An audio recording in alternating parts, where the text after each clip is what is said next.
Would you believe me if I told you that this was a rower? I was just as surprised as you probably are as I pulled this thing out of the square box that it came in to find out that this in fact is a rower.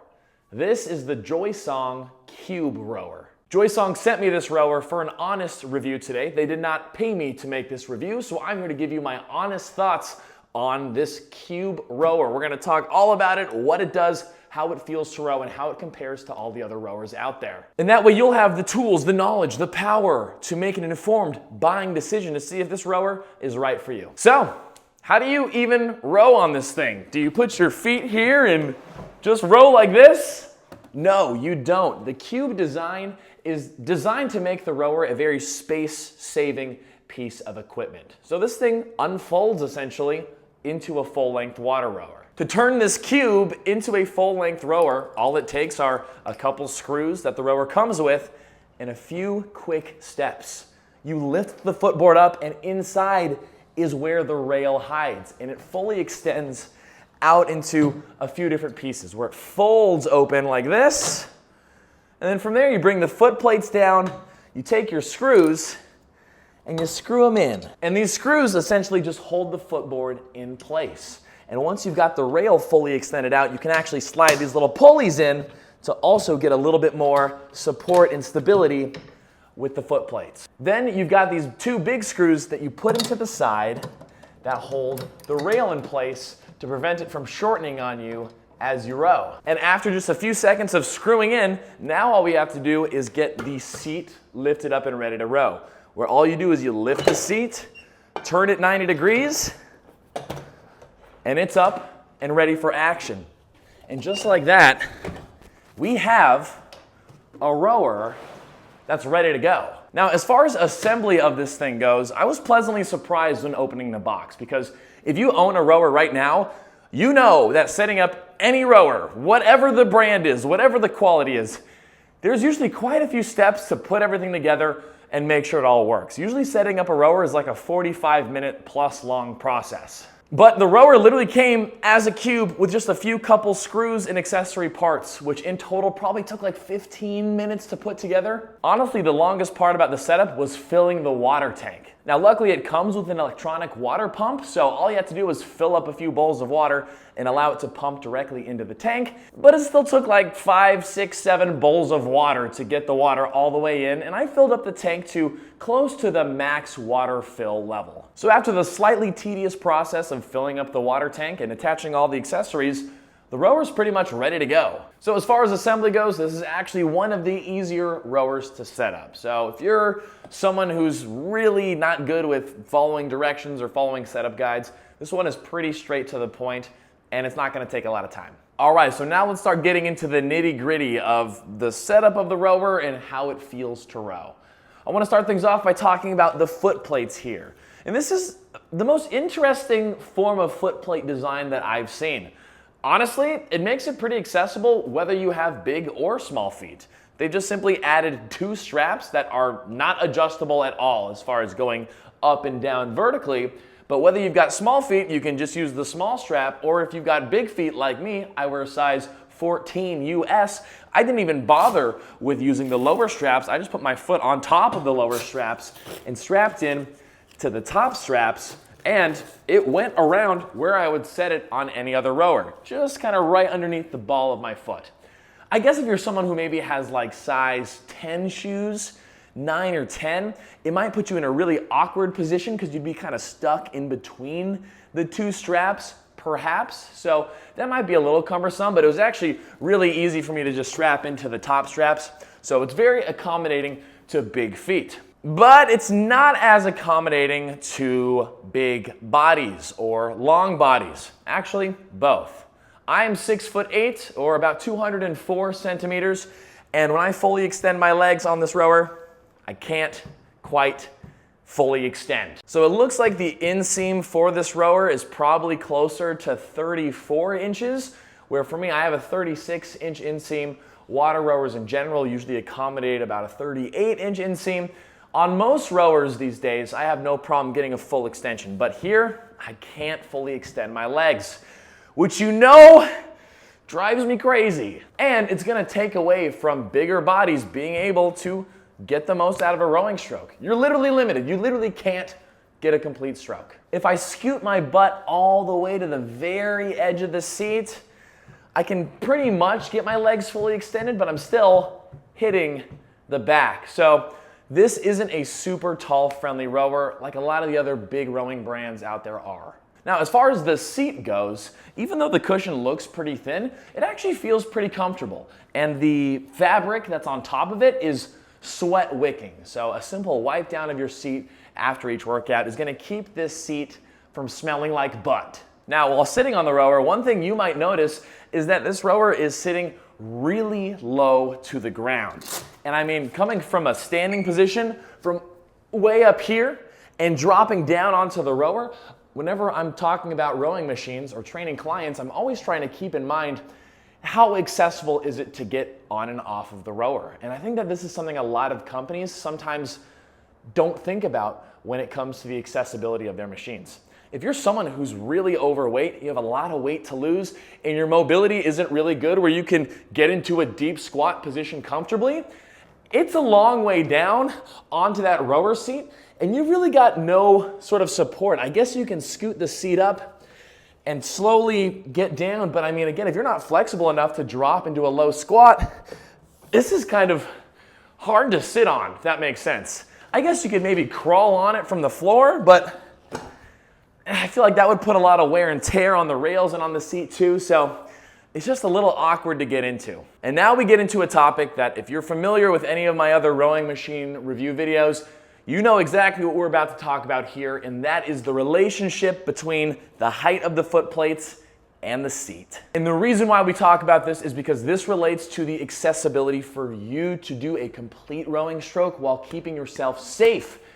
Ideally, with a rowing machine, you have the seat situated higher than the level of the foot plates because that brings your legs lower, giving you room in your midsection to lean forward for a proper rowing stroke.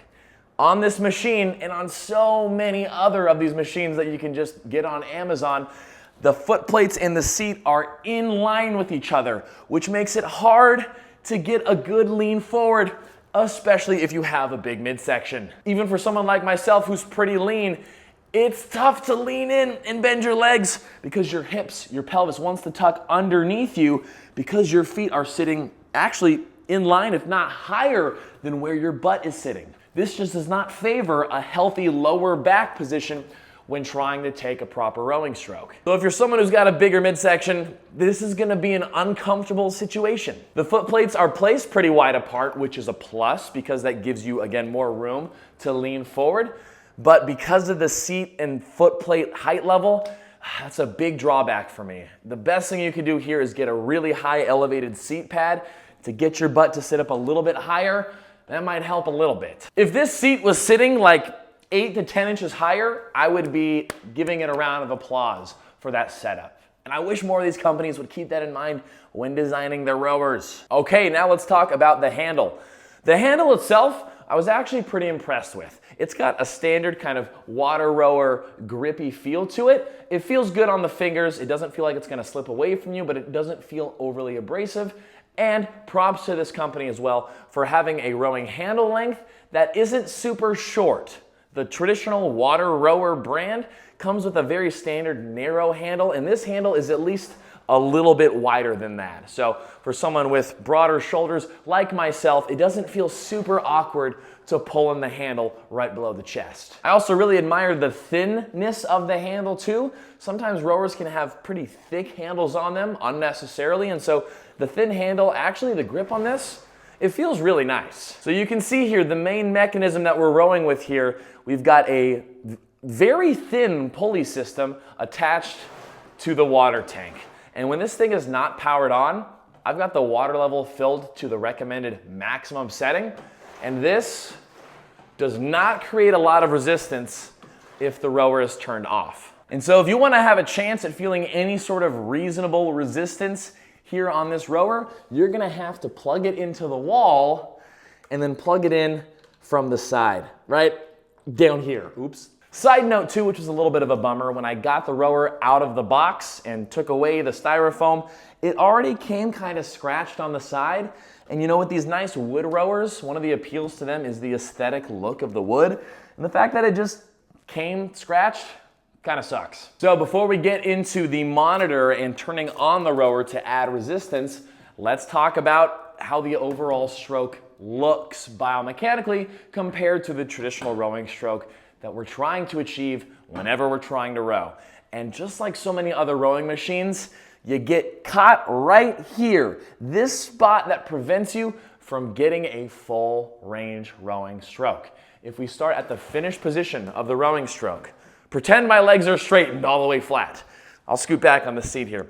When we come up for the rowing stroke, we want to go from this leaned back position to a complementary leaned forward position with our legs compressed as much as we can. So our shoulders in front of our hips, and then bend our legs as much as we can. But here we are, stopped by the rower by having a mechanism up here instead of up here where it should be. So no matter how good this monitor that we're about to talk about is or isn't, no matter what, we are limited by the hardware to shortened rowing strokes with minimal leg bend, minimal body lean, and essentially you're rowing a little bit less than like a half stroke. And sure, you could stay a little more vertical and bend your legs more, but this is not a proper rowing stroke. It's not about coming to here with as much leg bend as we can. Most of the power from a rowing stroke comes from the swing we get after the leg push. And so with this, we unfortunately are limited in our rowing stroke in many ways. All these rowing companies need to do is move this mechanism back another foot. That's all they gotta do to fix the problem. Because all of the other top brands that are out there, the gold standards of good rowing machines, all allow you to get as much leg compression as you want, all the way up to knees over ankles, while still keeping that lean forward and getting your arms to stretch all the way to the front. That is how rowers row when they are rowing in boats. Just take a look at this clip. Look at these Olympians rowing. You are rowing by getting the lean, the leg bend, and the reach forward. And these machines are limiting that ability, which is just, it's so frustrating. So with that always awkward discussion out of the way, let's talk about the monitor. Now here on this monitor, it's built in directly onto the rower display, and it's right in front of you, kinda, sorta, but it's right below where the handle goes. So if you're trying to look at your monitor while your handle is resting, the handle comically blocks the entire screen. So you can try to put the handle up, but it doesn't usually like to stay up too, so it's just kind of in the way. But what we have here on this monitor is what we see a lot of the time with very, very basic minimal displays, where we can see our reported calories, our pace per 500 meters, our strokes per minute, the drag, and a timer, and as well as our mileage. Okay, let's first talk about the drag setting. You can use up and down arrow keys to add drag, and it's just some arbitrary number that goes from 0 all the way up to 240. Now you can't press and hold the number to go all the way up. You actually have to physically tap it, but it goes up in increments of 10. If it goes up in increments of 10, I don't know why they just didn't go 1 through 24. I guess it looks cooler to go from 10 to 240. But as far as what that number actually means, I don't know. But somehow it's creating extra resistance through the tension pulley. And at 240, at the maximum drag that I'm doing right here, you actually feel a decent amount of resistance. So at least you can create a pretty hard and heavy feel. This would be similar to taking a Concept 2 damper fan and setting it all the way to the top, or maybe somewhere near the top. But it does create a more resistive feel, which is a relief, because when I first was using it, I didn't realize you could change the drag setting, and I was like, this is too soft, like you can't create any power from this at all. So you've got the ability to generate some good resistance, and if you were rowing hard and rowing fast for the limited range of motion that you can get on this rower, you would start breaking a sweat, and you could get your heart rate pretty high. So the ability to have a good workout on this is somewhat there. But as far as the rest of the metrics go, it's kind of a mess. For some reason, your pace per 500 meter is not measured in a time, it's measured with decimal points. As in, you could be rowing a 2.88 split per 500 or a 3.73 split per 500. So the math's not mathing there. I guess you could calculate it out to see what that would be reported as. I'm guessing that the decimal is the fraction of 60 seconds. So like 3.90 split would be a 3 minute and 57, 58.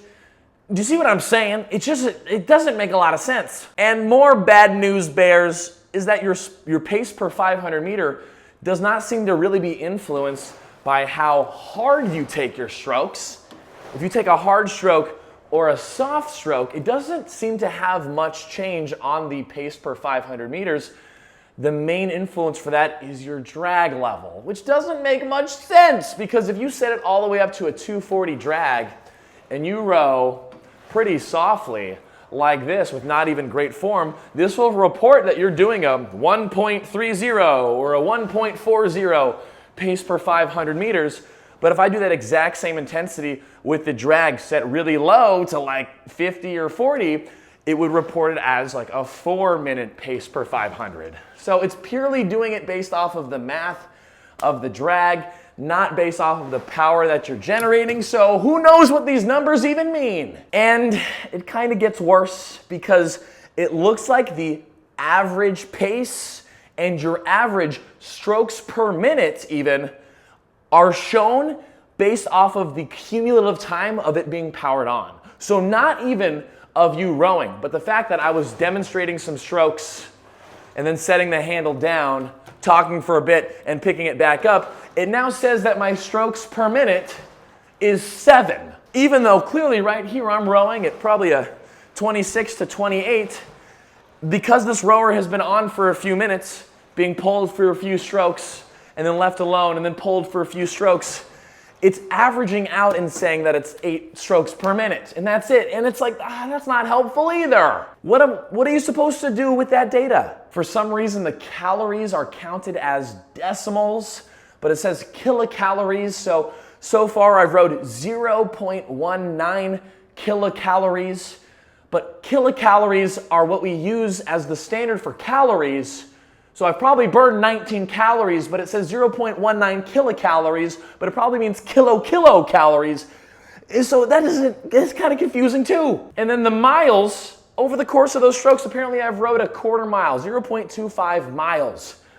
And that's not really helpful either because in the rowing world, we base things off of 500 meters, 1Ks, 2Ks, 5Ks, kilometers. And you like to see as you take strokes that number going up, not being calculated as a decimal. So unfortunately, what we have here is a monitor that's pretty useless for tracking your intensity throughout a workout. No ability to really see your end workout results because it's constantly averaging out the entire thing for you. You can't even see your in-the-moment strokes per minute or your in-the-moment pace per 500 because it's averaging it all together based off of you pausing, stopping, starting again. And so just like a lot of these other rowing brands, they really missed the mark on having a monitor that is really useful for training purposes to progress and improve yourself week to week. Because if you've done rowing for a while and you've seen results from it, you know that that happens from week to week consistency on the rower, not just blindly moving back and forth and blue numbers, blue. So outside of those metrics, the only other real function on this rower is the history button, where it kind of saves you can look back and see what you did for the last 5 workouts. But using that, you're not really seeing, again, anything worthwhile when you look at your average pace being 1.89 and your strokes per minute being 7. So personally, this rowing monitor is, while it looks nice and aesthetic with the wood stuff, you're not going to get a lot of good use out of that, a lot of good quality use long term. Now this rower does have a companion app that you can Bluetooth connect to the rower. So you just have to scan the little QR code and download Kino Map, which I've never used before. It seems like it's a multifunctional app for all sorts of different rowing brands, but also treadmills, bike companies, a bunch of different fitness equipment. And while I was really curious to see what this was all about, as soon as I clicked on one of the workouts to do, it said, alrighty, come start your free trial and then start paying this amount per month. And I was like, why would I do that when I can just follow along with Coach Austin's app, Just Row, which features hundreds of follow-along rowing workouts for you on any rowing machine, where I coach you the entire way through, built out in 4 to 12-week programs with weekly progressions to make sure that you're getting better week to week and seeing the results on the rower that you want for the cheapest price that you will ever find on any workout app ever. It is by far the best value for the best results that you're ever gonna get on your rowing machine. So check out my app, Just Row, on the app stores or linked down below. You can check it out through your browser as well. So I didn't wanna do the Kino Map stuff. My app's better anyway. So whether you're gonna use that app or even just browsing YouTube for some follow-along workouts, luckily it comes with this really convenient arm attachment where you can put your phone. And this is actually the kind of the coolest phone holder that I've seen. Most of the phone holders seem to hold from the sides, which tend to affect the volume and the power buttons that are typically on the sides of your phone. But this one holds it vertically, and it just really easily snaps into place, which is great with an adjustable arm.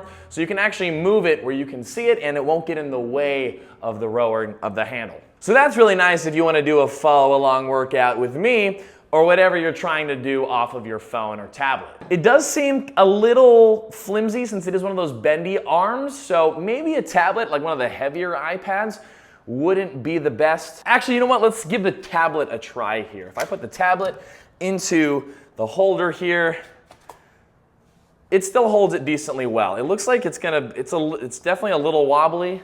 You see that? It's wibble wobbling. Maybe you can set it like this, where it can kind of get situated. You don't want to hold it on the side like that. You're probably best off with your phone in this thing. So the actual rowing experience, and with the monitor and all those things considered, it's a bit of a subpar rowing experience compared to the other rowing machines that are out there and have kind of solidified their place as the top rowers on the market. Of course, with this rower, you've got a nice aesthetic with it, which is always going to look more pleasing in your home than kind of the industrial garage-esque look of something like a Concept 2. And of course, you do have the semi-quick ability to be able to take this rower from its long, standard, usable layout back into its fairly easily storable cube-like state. So how expensive is this rower? I don't even know. And they don't actually have the price for this rower yet. Right now, they're planning on launching in early July. So they sent me this rower ahead of time just to give it a review and to, well, I guess share my thoughts on it. The cube nature of the rower is definitely a pretty innovative feature, and it actually makes for a great seat for making this video. But the rowing experience itself, paired up with the monitor and the companion app, create a rowing experience that I can't right now recommend to you, considering that there are lots of other brands out there that provide a higher quality experience. But perhaps in the future, these rowing companies can take into account these constant design flaws that seem to be consistent across every single brand, and actually modify them to make it a truly proper, truly accessible, and full rowing experience. But if you made it this far in the video, thanks so much for watching and for sticking around. I really appreciate the support. I've got lots of rowing resources over on my website, trainingtall.net, and I've got it all linked down below as well. And I've linked the Joysong Rowing Cube as well for you to check out for yourself if you're interested in exploring it a little bit more, or maybe even trying it out for yourself. But thanks so much for watching the video, and let me know your thoughts down below. I'd love to hear what you thought about the video and what you think about this cube rower. And if you have suggestions on future rowing machine review videos or future videos in general, you just let me know. But thanks so much, and I'll see you in the next video.